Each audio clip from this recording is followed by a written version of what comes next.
additional attendees to log on.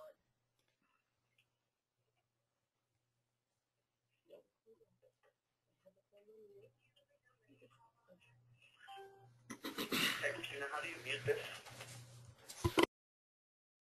*6 on your phone. Okay.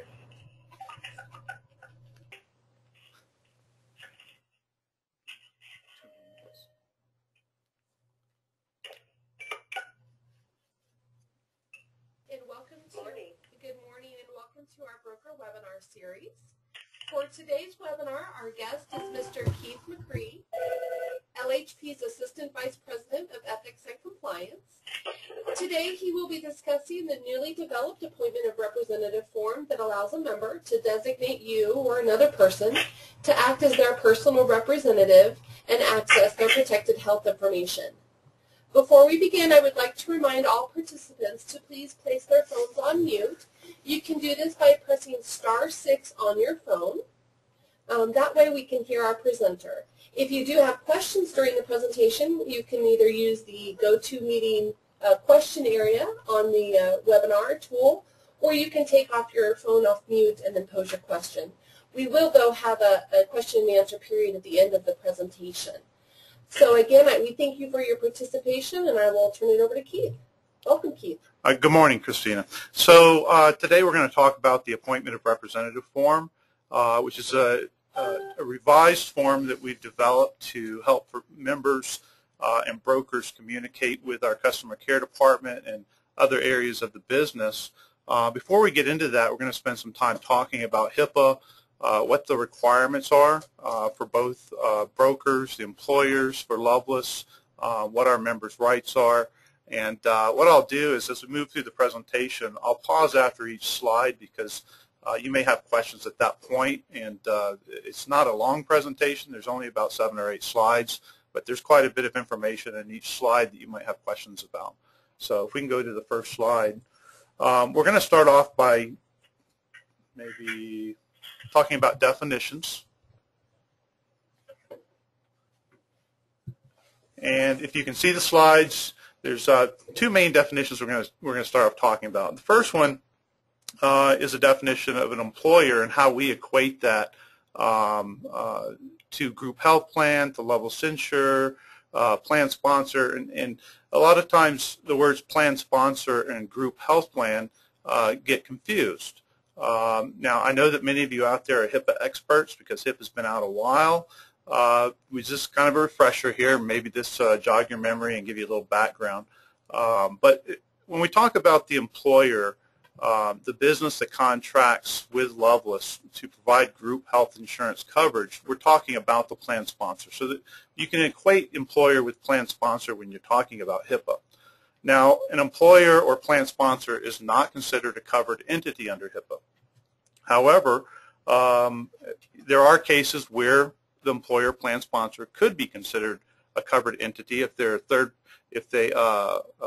for example, if they're a self-insured group, they can take on the responsibility of the HIPAA law. Basically, we'll talk more about this, but there's a lot of requirements that an employer would have to comply with in order to communicate PHI between the insurer and the plan sponsor. So let's talk about the Lovelace insurer and the equivalent of group health plan. So the group health plan, a lot of times I've heard brokers out there, not going to name any names, but I've heard people, including inside sales staff, sometimes refer to the group health plan as the employer. The group health plan is actually the health plan package itself that the members take advantage of to access benefits and receive care. So when you talk about group health plan, Lovelace is the group health plan for the employer. Do we have a question? Okay, I'm sorry. So Lovelace is the covered entity. Lovelace assumes responsibility for meeting all of the HIPAA requirements, following all the regulations, making sure that information, and let's talk about that, protected health information, PHI. Our responsibility is to make sure that that information is both secure and communicated in a confidential manner. We have a wide variety of security protocols everything from email and telephone communications to working with our vendors, as well as documents, hard copy documents. If you've ever been to the health plan, you'll notice the blue bins all over the building. We don't just throw stuff in the trash can. It goes into blue bins and secured with locks. It's transported under security and shredded securely and disposed of securely. Same thing with emails. We communicate PHI with our vendors, with brokers, with employer groups through secured emails. So let's go to the next slide. We've talked. Is there any questions about the definitions? Does anyone have any questions? Okay, so we'll talk about what a health plan can disclose to an employer. So a group health plan, remember again we're talking about Lovelace here, can disclose summary health information to the employer or plan sponsor. And you'll notice throughout the presentation, if you're on the webinar looking at the slides, I put employer/plan sponsor everywhere because I want to make sure we equate those two and keep them together. So what is summary health information? It's de-identified PHI. We can disclose summary health information to the employer plan sponsor. We can disclose that same summary health information to a designated representative of the sponsor, of the plan sponsor, such as a broker, another insurance carrier, some type of benefits specialist working for the employer. Anyone that's designated can receive that summary health information if it's related to the group health plan, and the group and the plan sponsor or employer has designated that person as, or the entity as their designated representative. So if an employer group is contracted with a broker or has a broker that they do business with routinely, we know who that broker is, we can disclose summary health information. Now, summary health information, again, is de-identified PHI. Okay, that's the next slide.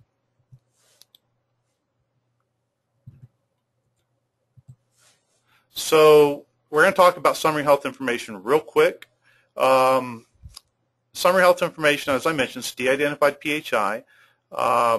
And de-identified PHI is a term of art under HIPAA, which basically means it's information about any member that's completely void of anything that can identify the member individually. So it's individually identifiable information. All of that has been stripped from the data. So Social Security numbers are examples of information that would be removed. If we're dealing with a small group of members, it could be as detailed as removing birth dates and ages. If you have folks that are over a certain age, like 80 or 85, they're in that group, because you'd be able to pick them out by their birth date. So that kind of information would be removed. So what can this de-identified summary health information be used for? It can be used to obtain premium bids. It can be used to modify, amend, or term a group health plan. So basically for getting additional coverage or changing coverage. Okay. Is there any questions around that information I've just provided? Okay, so we'll keep moving. Remember, if you have a question, you can pose it on the, you can type it in and it'll come up on our screen, and we'll answer it in just a moment. Okay, so what other purposes can the group health plan disclose PHI to employers, plan sponsors, or, as I mentioned, to the employer's designated representative?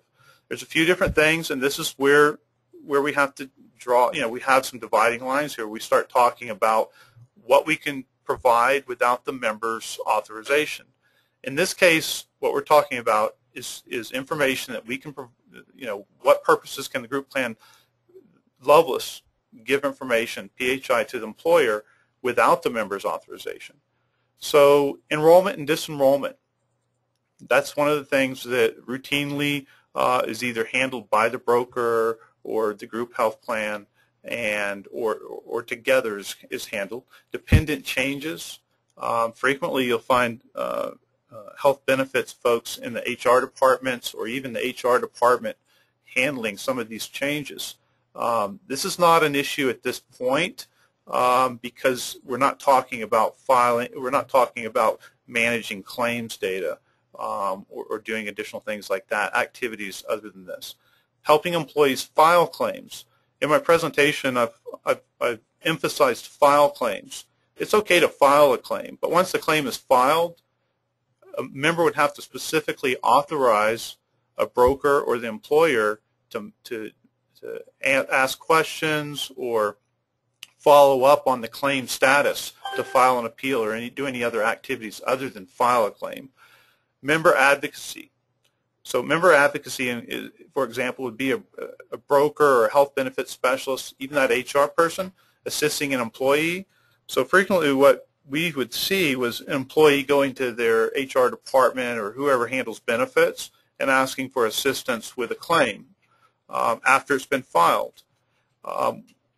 If the employee can stay in that office when the call is made to the customer care center and basically verify the HIPAA information, yes, my name is John Doe, my birth date is this, my social security number is this is the claim I have questions about, can you please help me understand what the issue is with paying this claim?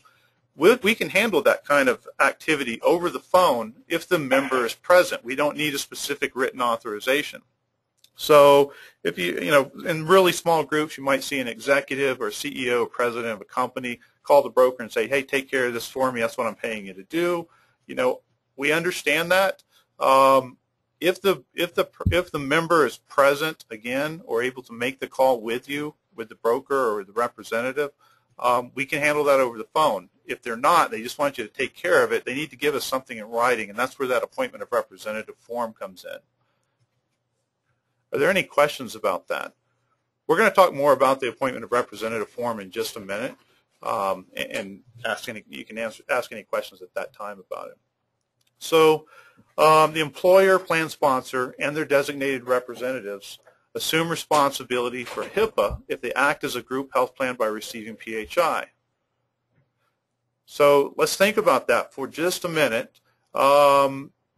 This is a case where you might have an insurance company that has been designated to handle all of the privacy matters for the employer. If an employer says, hey, I want to receive PHI on my members, and we want to control that, we want to help our members with claims data, we have an on-site health clinic, we're going to treat them here, and we'll file claims too, we'll do all this kinds of stuff.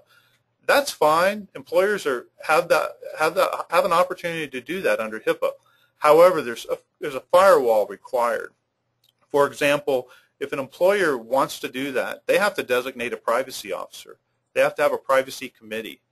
They have to firewall their HR department between benefits, health benefits management, and HR, and between. Hi, honey. Hello?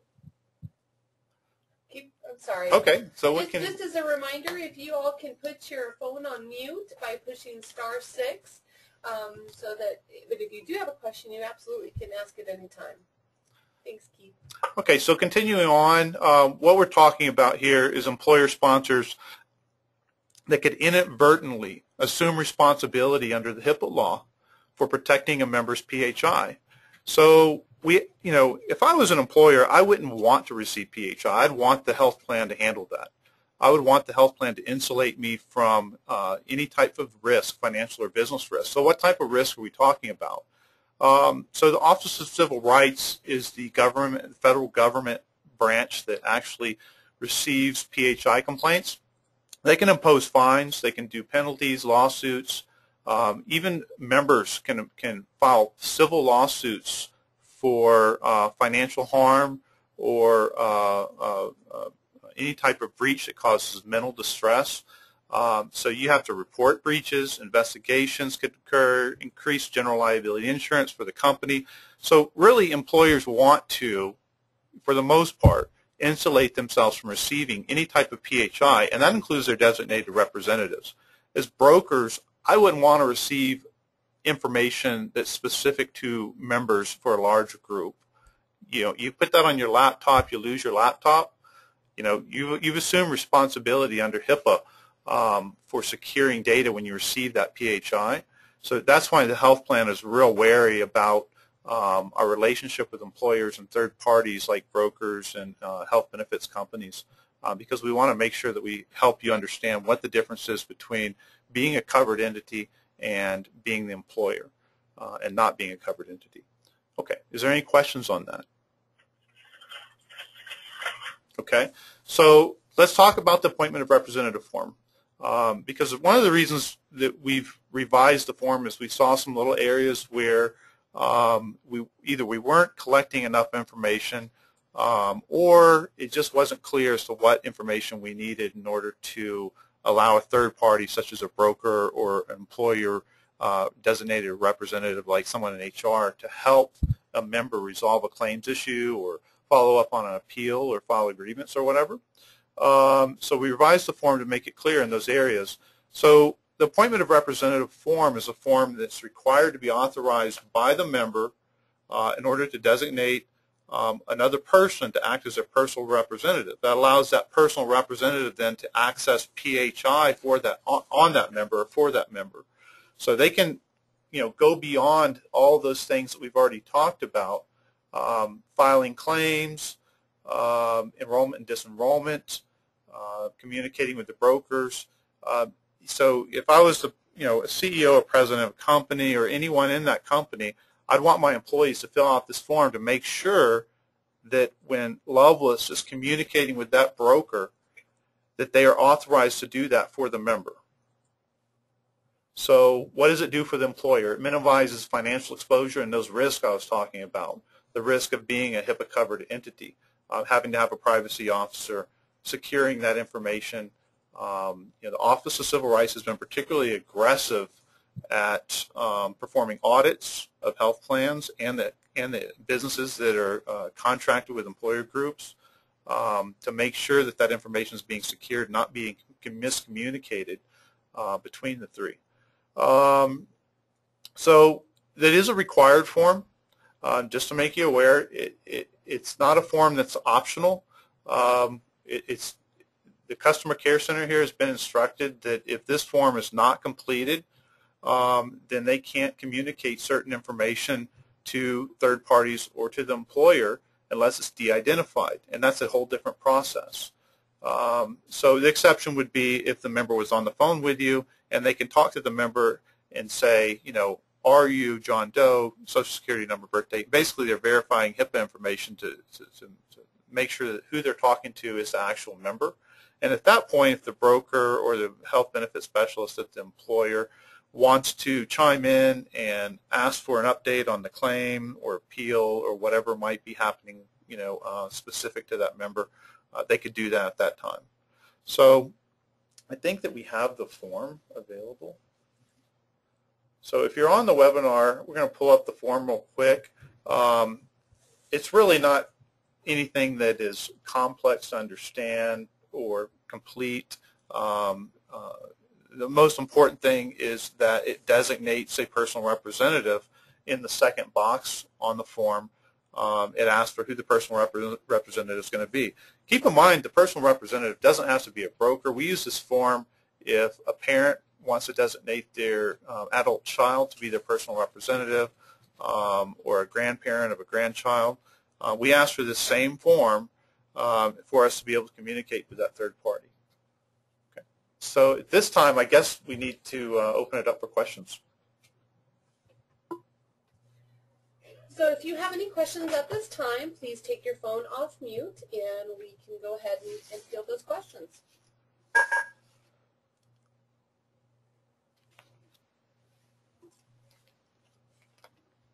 So Keith, I have a question for you. All right. Is this form necessary to use when we're working with our brokers on any issue for our employers and clients? No, there are the exceptions to the required use of the form. So the exceptions would be if the broker was calling in and saying, "Hey, we need to get summary health information." The de-identified PHI to transfer it over to another insurance carrier. Hopefully that's not happening. We don't want to see that. But if it does, we don't have to have any type of appointment of representative form. The most frequent thing that we would see that is the enrollment, disenrollment, any type of dependent changes, or helping employees, again, file claims, not follow up on claims, but actually file a claim. And you wouldn't need the form if the employee was on the phone. So if all we're doing is, as a broker, is submitting a piece of paper or sending in receipts for maybe a member reimbursement of a claim, let's say they were out of the country and had an emergency or something like that, and we're just submitting it on their behalf, would that form be necessary at that point or not? Probably not if you're just submitting documentation. That at that point, whoever receives that information would have to make a determination if they have to follow up for additional information. The broker may have that information, but we may not be able to follow up with them without the member's authorization. Got it. To either investigate what the case is, for the information being submitted, or that's where we get to a case-by-case scenario. So if, for instance, in that same scenario, we had that same issue once we received the claim or once we submitted the paperwork for reimbursement, we had questions in order to actually process it. Without an appointment of rep form, we couldn't talk to the broker who's helping their client. Instead, we would really need to get that form or talk to the member directly, correct? That's correct.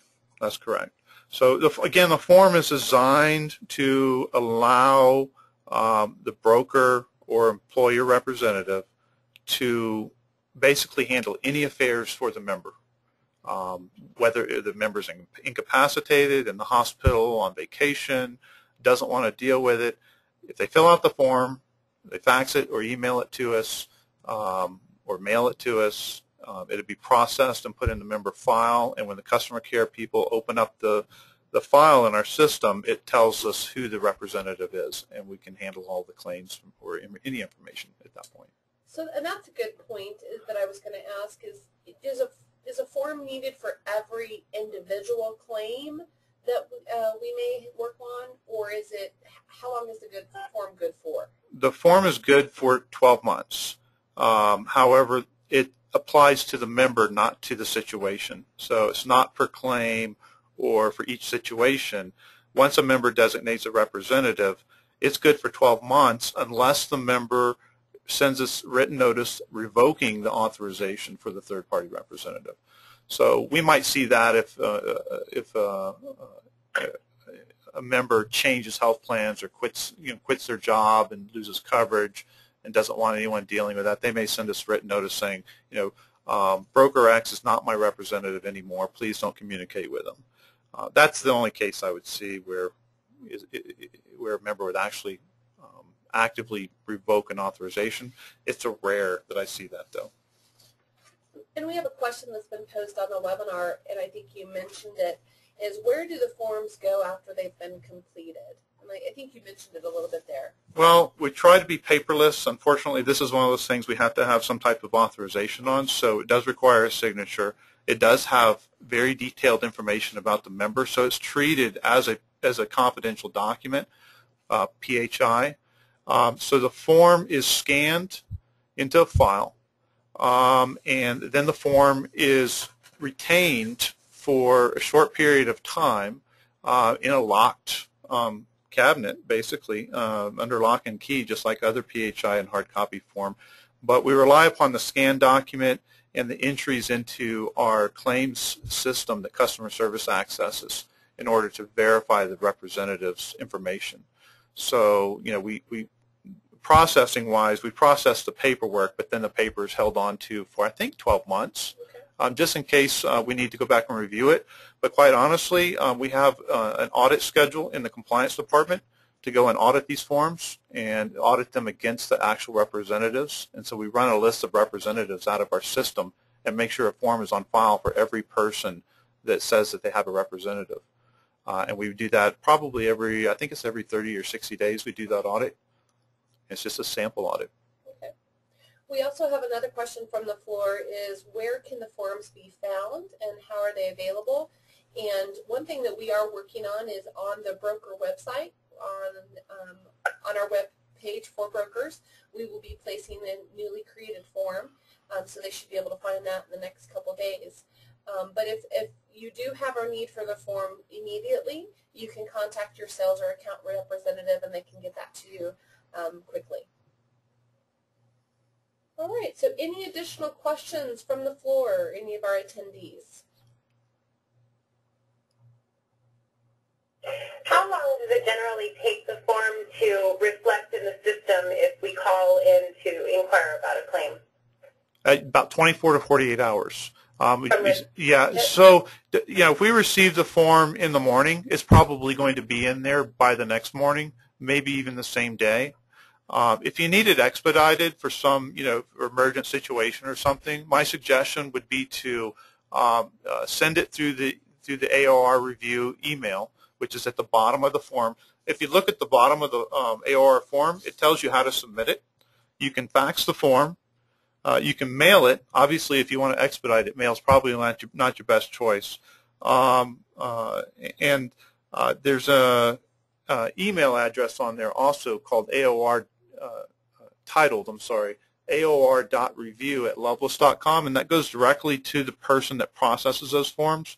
But you're welcome to email it and then do a follow-up call and just ask them to expedite the form. And customer care is who handles the processing of that form. And I'm sure that if you had an emergent situation or you really needed it done quickly, that they would be happy to help you do that. And do we also need this form when we work with, say, a dedicated claims specialist via the VIC Secure system? Maybe you can elaborate on that, a dedicated claims specialist? Well, we sometimes use, on escalated claims issues, our account service team will use certain claims specialists to assist us in expediting those escalated claims issues. So we work via email on a lot of those. Would we use this form? If it's outside of filing the form, yes, you would need some type of authorization to do that. Again, it's not per claim. So once the member has designated anyone, whether it be a broker or family member, whoever, as their designated representative on this form, we can handle whatever matters, any matters that the member would be able to handle. Okay, thank you. Keith, this is Stephanie. Hey, Stephanie. I don't know who posed the question initially, but in an emergency situation, once this is sent over to the customer care department, and if there's something that the broker or representative needs on an emergency basis, you can also reach out to the account manager or the account service representative that can get involved right away and walk over to customer care to let them know that it has been sent in, and so that they can pull it right away and get it into the system so that we can start taking care of the issue on an emergency basis. That's good news to know. So one of the things that wasn't mentioned maybe is that how I'm involved with this. I'm the Chief Compliance Officer, but I'm also the designated Privacy Officer for the health plan. And so that's how I'm involved with development of this form, ensuring that we're maintaining compliance. If there's a case that you cannot get someone on the phone, call the health plan and ask for the privacy officer if it's an emergency situation or you need some type of expedited activity. If you ask for the privacy officer, they'll get me, and you can leave a message, and I'll return it fairly quickly, and we'll get it taken care of too. Great.